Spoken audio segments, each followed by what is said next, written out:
Grateful believer, recovered alcoholic, and a member of the Golden Text Group of Hollywood, Florida. God bless you guys. Oh, what a beautiful blessing this is.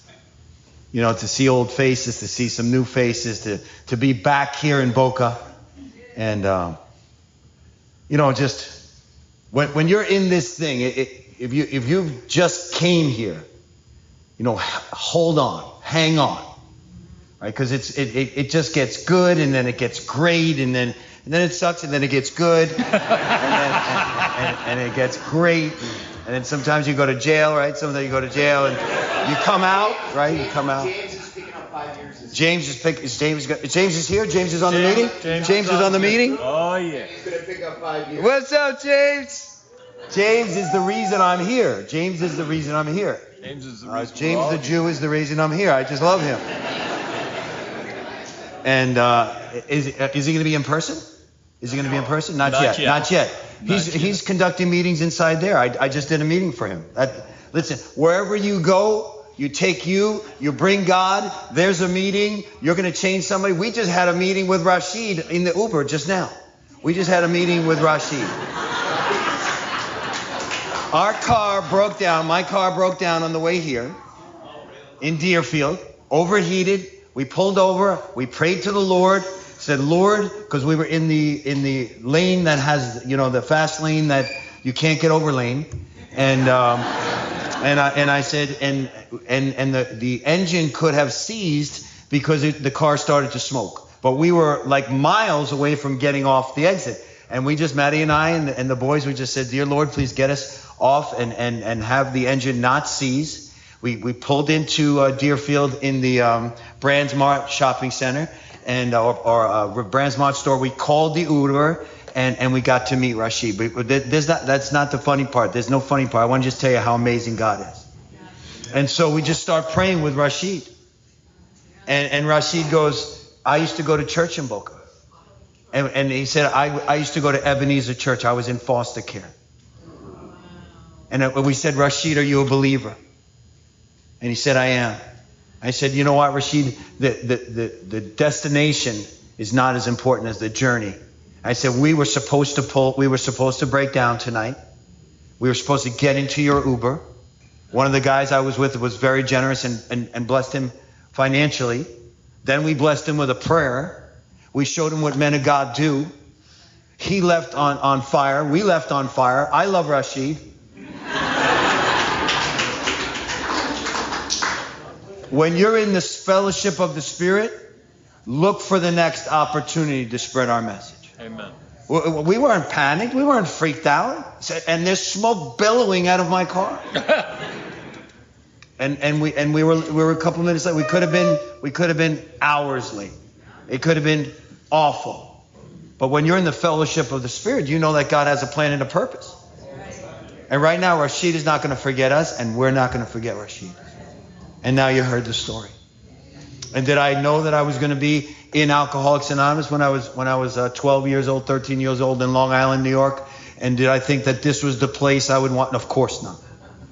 Never had a vision of I can't wait to get to Boca in AA on a Thursday and travel with Rashid to get here. No, that was not the vision. The vision was it was going to be amazing. I was going to have an amazing life. Everything was centered around me and around New York and around Long Island and about being Jewish and Italian and the whole shtick that goes with that. And I didn't have the joy that I have today. The best thing, oh my goodness. I got you. The best thing that could have ever happened to a kid like me, the best thing that could have ever happened to us is finding Alcoholics Anonymous. It's not only a fellowship of the Spirit, it's the fellowship of community. You're never going to go through anything alone. Your darkest times are going to become the greatest stories. The things that you go through will make your test will become your testimonies. Everything that's happening to you right now, those of you that are in treatment, enjoy it. You don't have to continue to come in and out and in and out and out. You're in. And we are a walking testimony that what you have been through, but the last 15 treatment centers that brought you to here tonight, don't forget about everything you learned, but everything you learned over there, now put it into practice now. There's no reason for you to go in and out, or for you, unfortunately, to be one of the ones that don't make it back. And we're doing an honorable mention in a meeting and saying, you remember Joey, you remember Sarah, you remember Sally. Let's take a moment of silence and then pass the pizza. That's it. You become an honorable mention, you become a quick antidote, or you can have a life beyond your wildest dreams. In this room right now, I cannot tell you how many miracle stories there are. And I didn't know that. I thought my life was going to be a pitiful existence because I never had any peace when I was a kid. Now, that's not everybody's story. Some of you had I had a great childhood. It wasn't that my parents were great. My neighborhood was great. Financially, we were fine. We never wanted for anything. We had most of what we wanted. That's not the issue. My sister always felt loved, and I didn't. And we were being loved on. And I'm sure my parents, I know my mom, and I'm sure my dad told me that they loved me all the time. I have a beautiful stepsister that's probably watching tonight from here. She's visiting that I just love. And I have a sister in New York that I love. And I have two parents that I love. One, may God rest his soul, he went to be with the Lord with 28 years. He was sitting in these pews a couple years ago before he passed away. Like I said, with 28 years. And life was good, and I couldn't feel it. I have something inside me, even to this day, if I don't practice spiritual principles, that wants what you have, that don't feel good about what I have, envies what's going on over there, feels bad about what's going on in here, and then use different substances or people to make me feel different about myself, so that in the moment, in the temporary, I can feel anything other than who I am. And drugs and alcohol was not my first choice. That's just something I worked up to. My first thing that I did, I was an amazing liar. You know, top of the class, incredible liar. I was an incredible liar. And I know some of you guys are liars now. You're good liars now. You do that for a living. You sell stuff that people don't want, and you sell it. You're amazing. You don't even know what you sell, and you're selling the heck out of it. There's a lot of people at AA that are selling some stuff. And I was an amazing liar, and I know that you can relate. There's some incredible liars, previous liars in here, and I was the top of the class. And I would tell a lie when the truth would have been just fine. Are you the Amy that just did the step series here? I heard so much about you. I heard it was incredible. Congratulations. That's so wonderful. Let's give her a round of applause.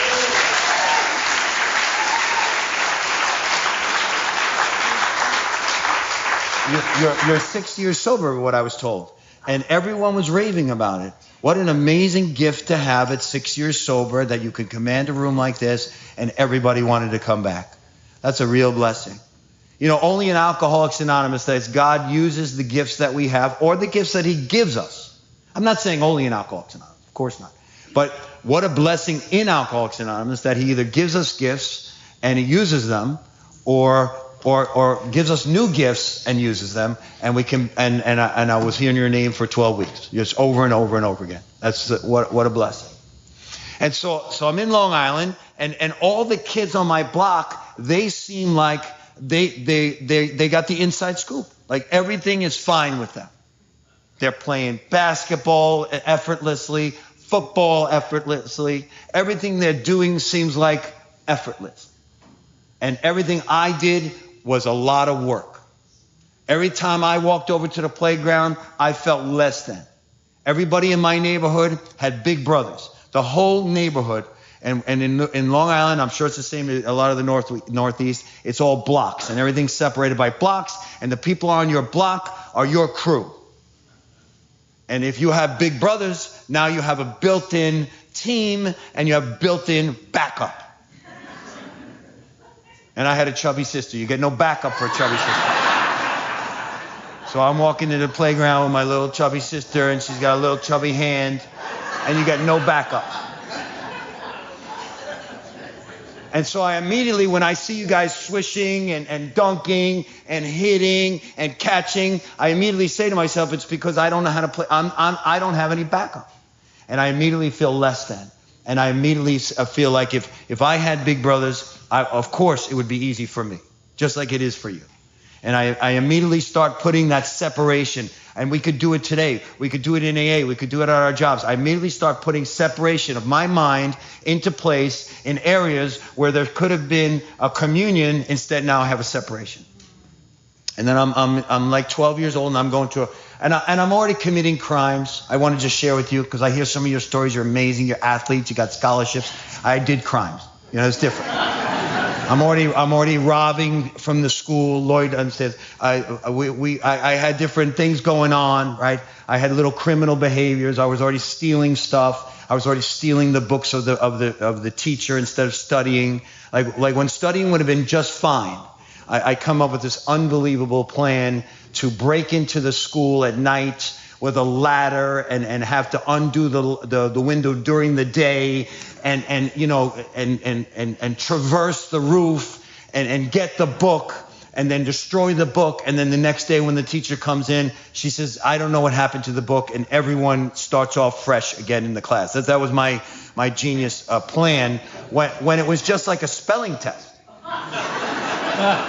It wasn't like I was in trigonometry or anything serious. I could have just studied, but I'm like on a roof, you know, like all that kind of stuff, like in the 7th grade. And what happened was there was a new coach that came to school. Now, for all of you that heard my stories 50 times, remember there's new people here that haven't heard the story. So I got to give them a picture on what they're dealing with for the next 10 weeks, 11 weeks. So a new coach comes to school, and I'm in a big school. Long Island's a big school, and it's 2,500 kids. And my class had like 500 kids. And so the new coach comes to school, and he looks at my last name, which is Boyarsky. And he says, Boyarsky. And I say, yes, coach. And he says, does your brother play for the Pittsburgh Panthers?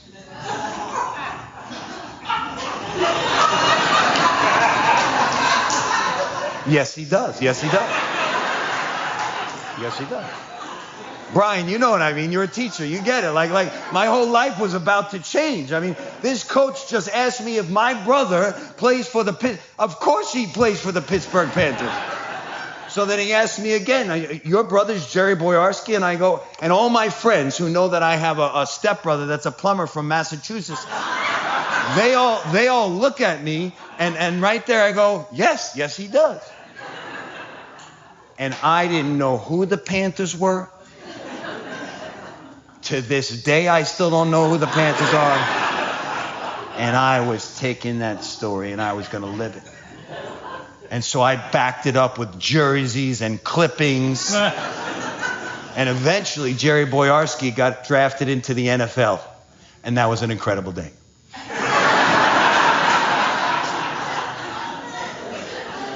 That was like one of the best days of my whole high school. Wanted to know me then. They all wanted to know me because I was Jerry Boyarsky's brother. You had juice. I had juice then. Yeah. That's an insight into my psyche. I always felt like before AA, before God, I felt like a nobody that was willing to do anything to become a somebody. And a lot of times I wouldn't be somebody, but I was an almost, and an almost is better than a nobody.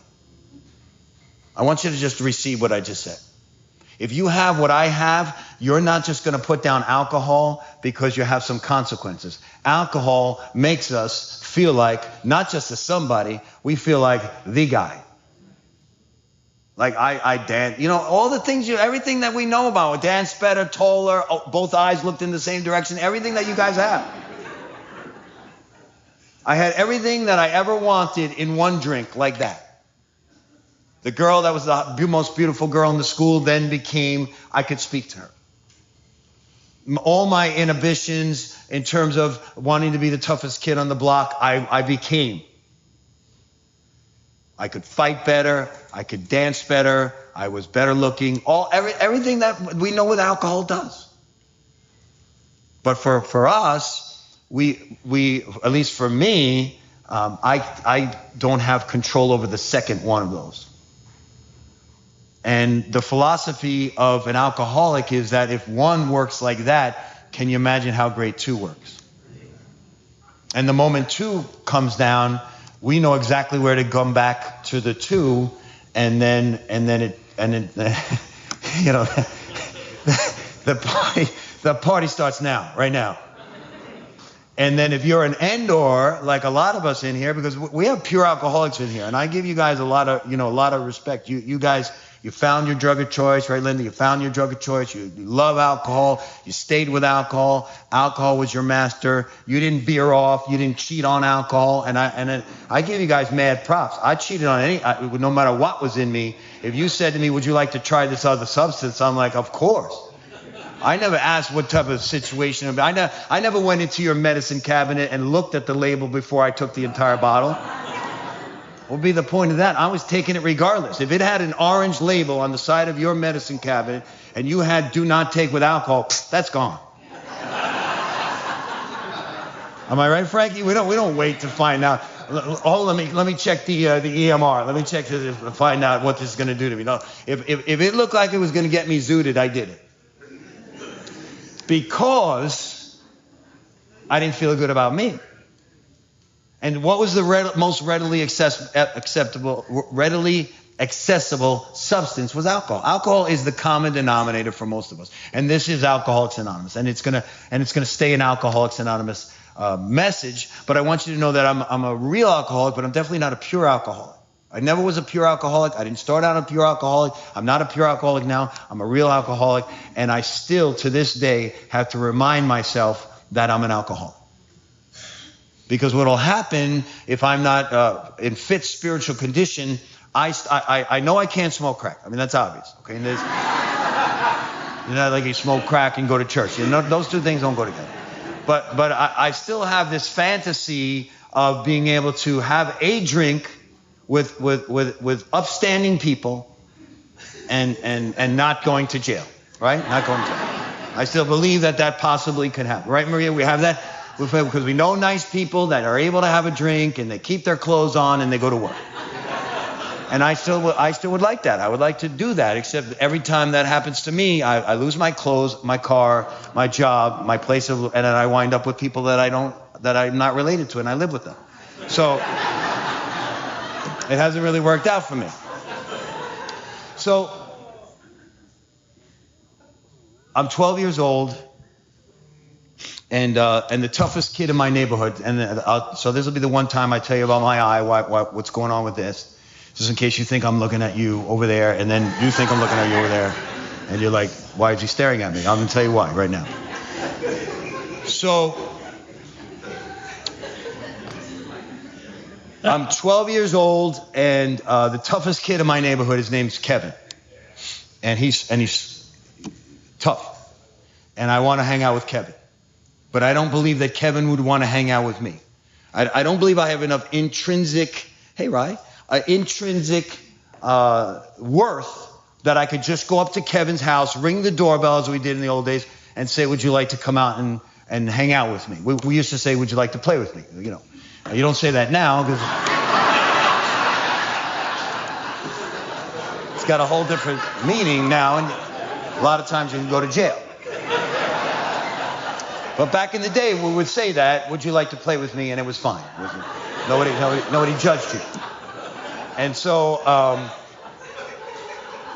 but I didn't think he would want to hang out with me. So when I went and rang his doorbell, he said, why would I want to hang out with you? Just like I thought he was going to say. And I said, because I have guns. Because my dad, may God rest his soul, was a Korean War hero. Jan, you know, I told you the story. And he fought on Pork Chop Hill in the Korean War. And we had guns. And in my neighborhood, that was not that common. And so I told him we can go and blow stuff up, and that he liked. And he came over my house and we blew stuff up. But then he went to leave. And when he went to leave, the feeling of low self-esteem, of now what people are going to say tomorrow at school, that I couldn't say I hung out with him all day, whatever the reason was. Whatever the reason was from 12 to 34, that I'm willing to forego the consequences of probably a bad decision in order to get an immediate good gratification of a feeling. I don't know why from 12 to 34, I could not see around the corner that this probably would not work out.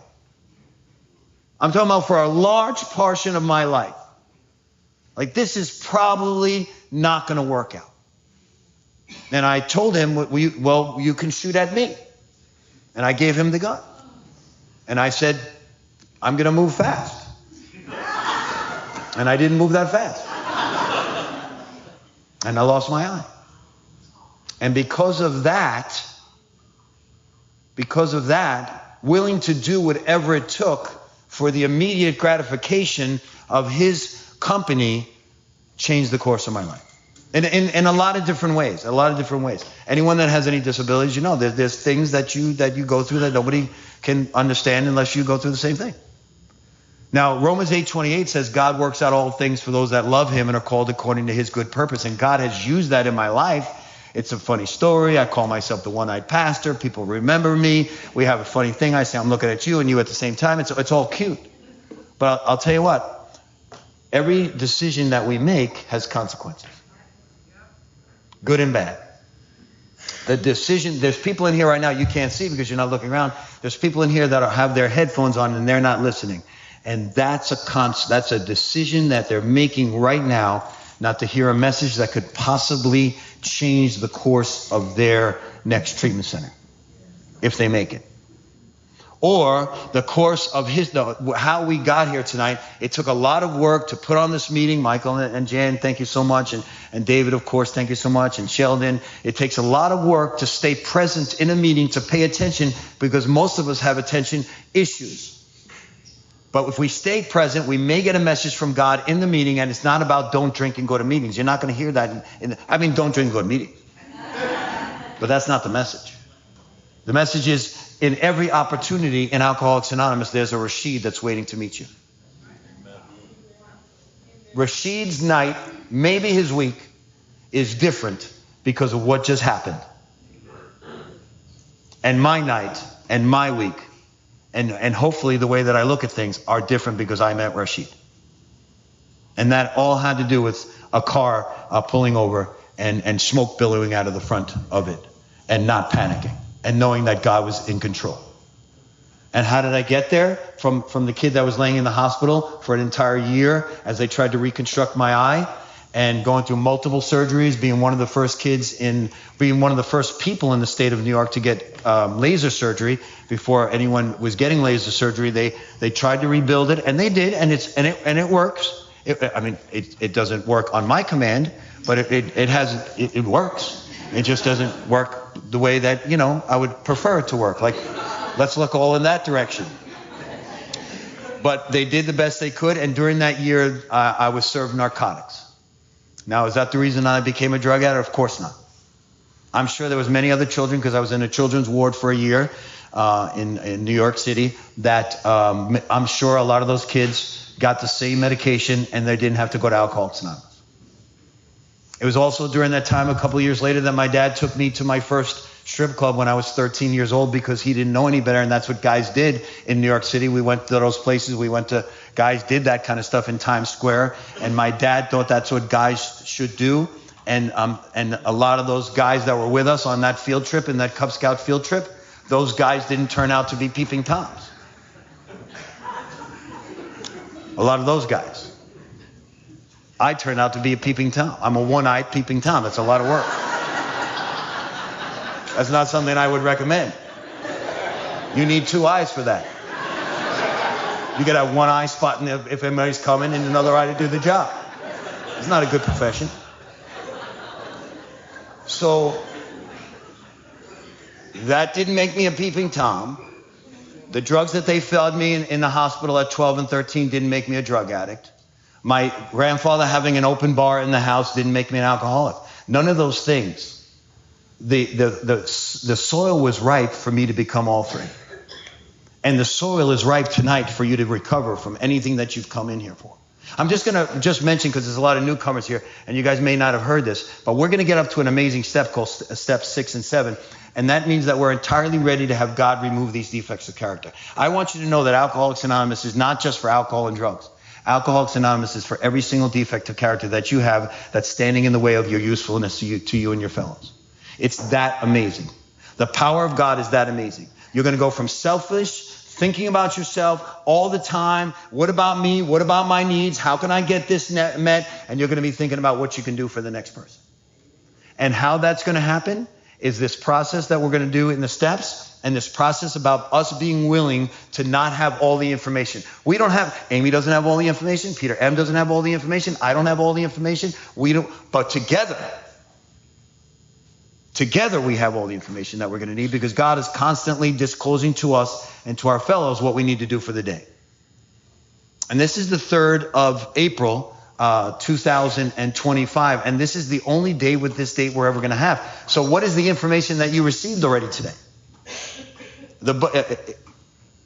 By the way, if you like any of the stuff I talk about in the Bible, it just so happens that this week I'm also speaking up here in Boca at a church, or in Delray this Monday. I just want to give a little mention for that. It's a program called the Recovery Church, and if anybody wants to have more, where I just take off the gloves and just douse you in Jesus, that would be Monday. Okay, that's only happened. That just happens to be coincidentally this Monday, and it's going to be a great time just like this. So that was a side note. I want to get back to where I was. Where was I? It was good. I was there somewhere. It was going to be amazing. Thank you. So you're going to find out in thank you. In steps 6 and 7 is that when we get there, is that in order for God to remove these defects of character, we're going to have to be willing to let go of these defects of character. He's not going to take away, if you have a problem with pornography and that's a problem for you, he's not going to take it away while you're online. If you have a problem with drinking, you're going to need to stop drinking before you come to the meeting. If you have a problem with drugs, don't come here on marijuana maintenance and then expect the whole message to get through to you. Because that's not this message. This message is God could and would if he were sought. I'm not judging your maintenance, but I'm saying you're not going to get the same thing as Mike is at 6 years of pure, clean sobriety. You're not going to get the same message, right? The message that we believe in is that, like I just said, in C, that God could and would have sought, right? If you keep relapsing, the only reason you keep relapsing is you keep getting in the way of his plan for your life. That's the entire bottom line right there. And so how did I get here? Well, step 1, I'm powerless over alcohol and my life became unmanageable. We're powerless over alcohol and our lives have become unmanageable. Do you receive that? Did your life was it unmanageable? Are you able to take a look at your life and say it was unmanageable? If you're not able to take a look at your life and say it was unmanageable, guess what? You're going to go back to the thing that you think you can manage. I don't personally believe in sugar sodas. But if there was the only thing to drink at a picnic and the only thing they had was Coca-Cola, I would drink it. Coca-Cola didn't destroy my life. I'm not powerless over Coca-Cola. It's not going to have me wind up drunk naked with $20 in my hand. I've already determined that I'm not powerless over it. And if I determine that I'm not powerless over it, even though I don't believe in it, even though I don't try to bring any sugar into my system, if there's only thing I have, and I just had something at the barbecue, and I have to have something, and it's the only thing that's there, and you hand me a Coca-Cola, I'm going to be able to handle it. But if I'm in the middle of the desert, and I haven't had a drink in 3 days, and I'm about to die, I'm not going to drink a beer. Because somehow I'm going to figure out how to smoke some stuff in the middle of that desert. That's going to embarrass me. And right at the moment when I go to smoke that cactus, I'm going to find out that right over the hill is an entire city. And I'm already going to have my pants off.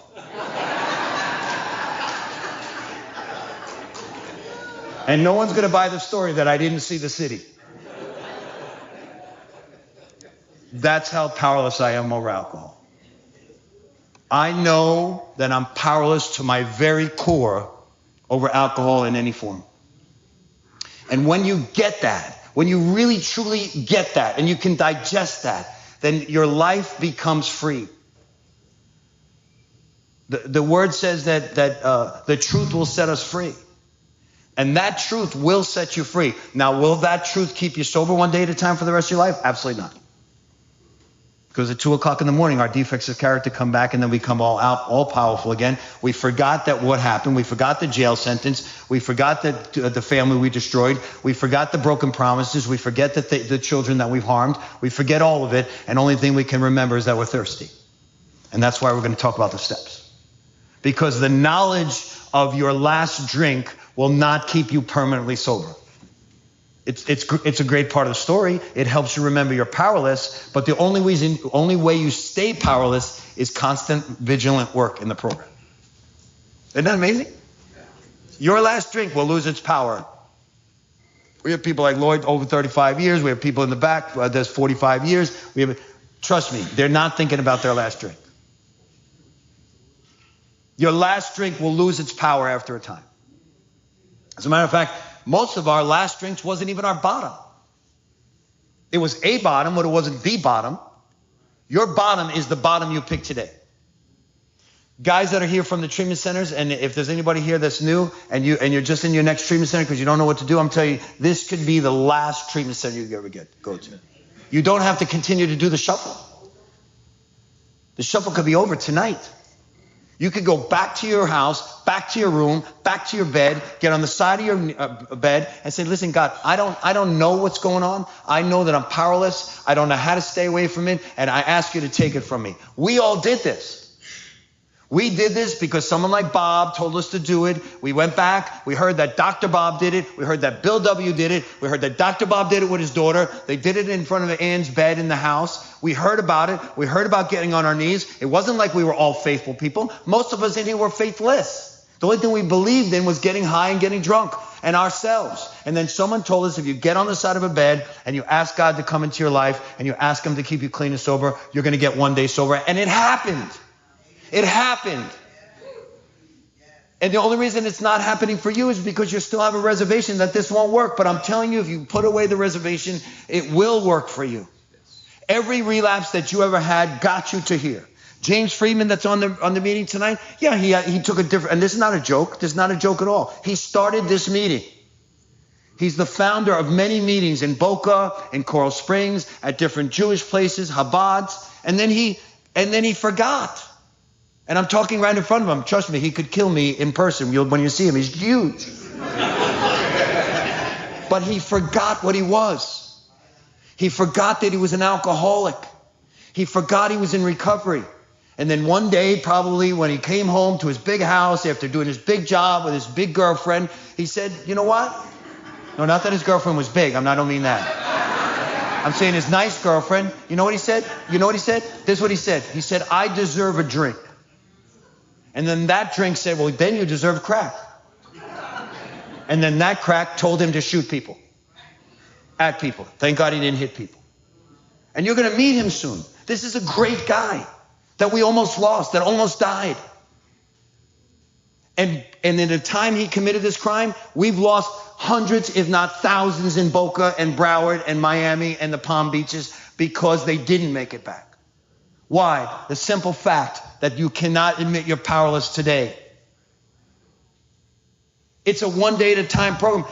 There's a guy that asked, I'm not going to mention his name, I'm definitely not going to mention his name, but he asked me to speak this Saturday. I'm speaking I actually think it's tomorrow. Thank God it's tomorrow. And it's tomorrow at noon. And I said, hey, I haven't seen this guy in a long time. He's got like 30 years. And they said, no, didn't you hear? He just relapsed. And thank God he's back. I'm not judging him. That can happen to any one of us. I'm not judging anybody. I'm judging myself. Well, this whole thing is based on the maintenance of our spiritual condition. And anytime any one of us get big shotism, the next thing you know, we could have a shot. And the next thing you know, James is a miracle. Most people don't wind up the blessing of James. James just started a home group in jail.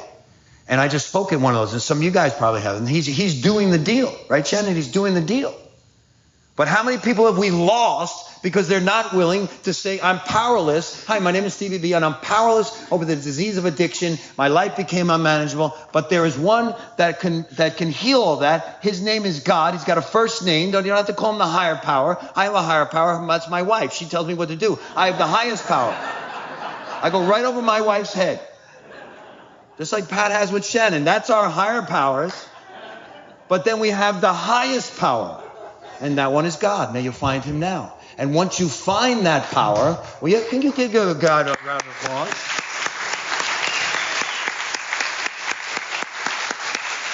And once you find that power, anything else is going to sound like ridiculousness. We were just at and this is the last thing I'll tell you. I can't wait to get back with you guys next week. We were just at a conference, and the guy had 52 years. Amazing man of God. Amazing guy. Oh, I'm sorry. We were in the same small group. Sheldon was there. Yeah, we were in the same small group. 52 years. And he kept saying the higher power. I said, sir, no disrespect. I respect everything you've done. I respect the family you've raised. I respect your 52 years. But I want to tell you, it's offensive to myself and Sheldon that you keep calling the creator of the universe the higher power. He's got a name. It's God. And I said it just like that. In a respectful tone, right, Sheldon? Oh, yeah. Because the man deserves respect. But what's being propagated in Alcoholics Anonymous is a bunch of nonsense. And then I had this beautiful boy, Brayton. I don't know where he is, the beautiful redheaded boy.